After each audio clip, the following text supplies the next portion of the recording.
If church or ecclesia doesn't mean called out ones, then what does it mean?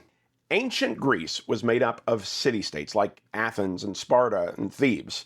And when the citizens of those cities gathered together to make decisions or to hear news or to prepare for war, they gathered as that city's ecclesia, what we would translate church. In other words, this word was not a religious word, it was a political one, and it referred to a civic assembly or congregation. But it wasn't just used that way in the Greek world. The Greek translation of the Old Testament uses it in the exact same way. In fact, it appears 75 times in the Old Testament, usually to refer to the nation of Israel when they were gathered together. For example, Deuteronomy ends with the Song of Moses, and that passage begins with these words: "Then Moses spoke in the hearing of all the ecclesia of Israel." When Israel was gathered throughout the Old Testament, she was referred to as the ecclesia of the Lord, or the ecclesia of the people, or just the ecclesia.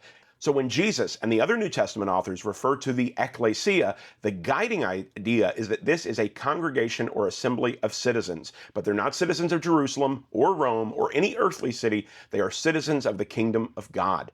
There was a continuity between the people of God in the Old Testament and the people of God in the New Testament. Our English Bibles draw a stark distinction between Israel in the Old and the church in the New. But the Greek New Testament used the same word for God's people in the New Testament as it did in the Old Testament, the ecclesia. The same God, the same ecclesia, but now open to the whole world. All can become Abraham's descendants by faith. And that's much better news than just being a called out one.